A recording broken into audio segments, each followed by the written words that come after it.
team headed by Si Sir Paul ba ito? si Franco Oo, Sir and Franco Paul and Jordan. Oo. Oo, ang dami nila. Yes. Mga humigit Mga tatlo. kumula.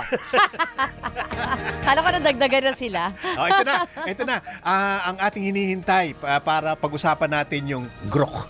Si Yusek Aboy Paraiso, ang Acting Executive Director ng Cybercrime Investigation and Coordinating Center or CICC.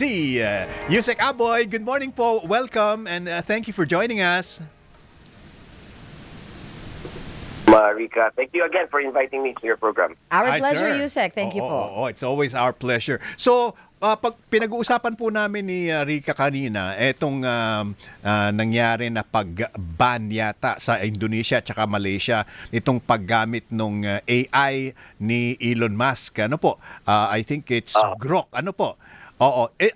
Dito sa Pilipinas, have you studied this, sir? And ano po ang recommendation natin? So, nung last week, medyo mabilis so yung pangyayari, no, Sir Peter. So, last week, Thursday din yata mo yun. Under the direction ni Secretary Henry Aguda, we met, ako, si Comela ho ng NTC, tsaka si Secretary Henry. And Sec Henry ho reiterated the mandate of our President, Ferdinand Marcos Jr., na kailangan we keep the internet safe. And then nung tiningnan ho natin itong GROK AI na to, and the banning of also of the reasons for the banning of the same applications sa ibang bansa, nakikita natin na it can generate content, tapos specifically mga pornographic content, at mas nakakabahala sa amin yung pag-generate ng mga deepfakes na child pornography. So, we decided na right then and then Thursday, iban ho siya. Then kahapon, Yes. Wednesday,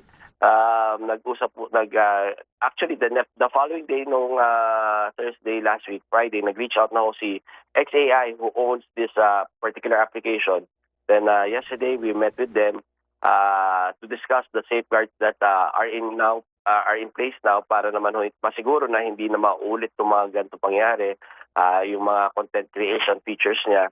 At ang sinasabi ko nila, even if we can create sa premium account, even if you have these features to create the content, hindi mo mailalabas or yung mga violative content na to hindi ma-share doon sa mismong X application nila.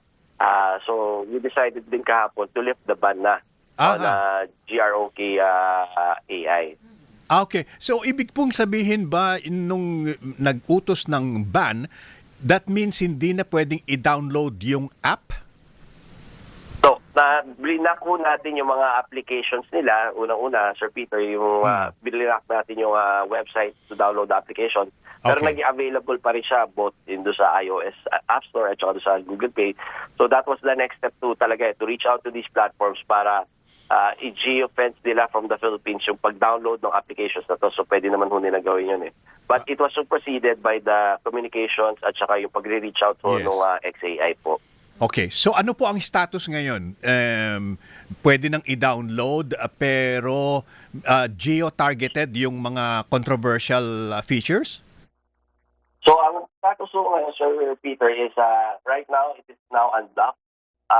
We checked the safeguards that were put in place and we were satisfied naman po. Pero ang assurance naman ho namin sa ating mga kababayan at paalala natin do sa XAI na nagmamay-ari nito, we would continuously monitor their compliance, their commitment to safeguard their particular application from yung mga online harms na binabantayan natin, particularly child pornography po. Opo. Paano nagagawa ito, sir? Sa part ito ng GROK management, di ba? Yung pagkakaroon ng limitations.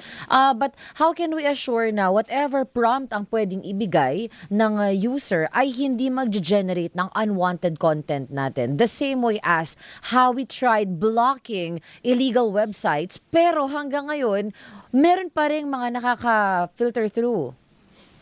Oh, it's the same procedures that we apply, no?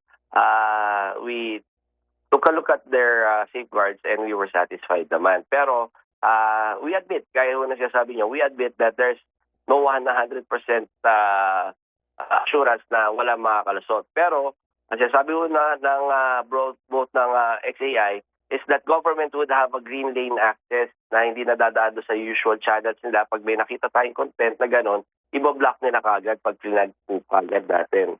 So, may pagkakaiba to doon sa ibang mga websites na binablock natin kasi ang ginagawa, for example, sa illegal gambling, alam naman natin, i-block natin yung isang site, gagawa sila ng bago. Ito kasi, with this particular application, isa lang ang binabantayan natin yung application mismo. We gave them the responsibility to police their own platforms.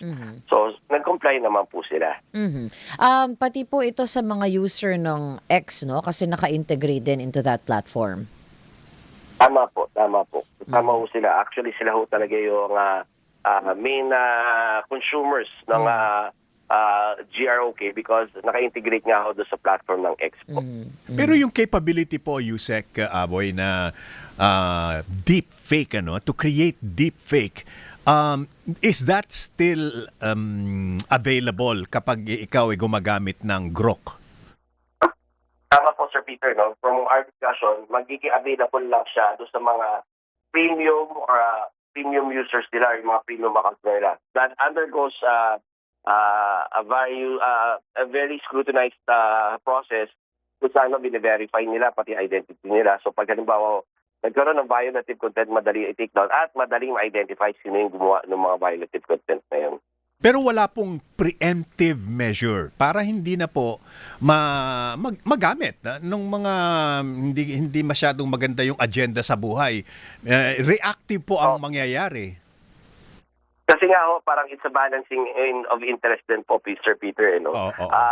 Halimbawa itong mga ang AI naman kasi hindi naman talaga siya masama, Sir Peter. Nagagamit talaga natin siya for a lot of good purposes din po eh. So if we ban the technology itself, magiging counterproductive. So what we try to ban is yung paglabas ng mga violative content na yan once they are then go after the ones who create those violative contents, whether it's administrative, yung pagbaba ng accounts nila, yung pag-take down ng mga contents na yan, or pag halimbawa naman dito, we have the sufficient laws to go after them, yung 1175, yung revised penal code natin. Ang siguro nagiging usapin, and I think it's a general discussion really of when it comes to cybercrime, yung paano hahabulin ko na sa ibang bansa yung nag-create ng content na to. Opo. So, one final thought on this, So, it's not the government or CICC or DICT na siyang maghahabol at magbablock. The app itself, or in this case, XAI will have to be the one to take down yung mga videos na yon. So, ang usapan namin ngayon, kaya natin nilift yung pag-block sa kanila is they would self-regulate and they would police themselves. So, which is, we're very thankful naman po kasi it lifts the burden from the government. Pero again, hindi nawawala sa amin yung patuloy na pagmamonitor ng compliance nila sa commitment nila na magsi-self-regulate sila. Okay, we'll leave it there for the meantime, but it's good to know na very proactive ang ating CICC on this issue kasi like you said, child pornography na pinag-uusapan dito, among other things. Yes. Medyo hindi natin kaya yan. Okay, Yusek Aboy, maraming salamat po and it's a pleasure talking to you, sir. Maraming salamat din po. Sige po. Good morning po. Thank you po. Good morning, Yusek. Okay, si Yusek Aboy Paraiso, Acting Executive Director, Cybercrime Investigation and Coordinating Center or CICC. Naku, wala na tayong oras, partner. Alas 10 o'clock 10 na. en punto. Susunod. Kabayan with Danny Buenafe. Nakasama niyo po Rica Lazo. Peter Musngi po. God bless everyone. Ingat. Bukas, Friday. Kita-kits. Thank you. Good night.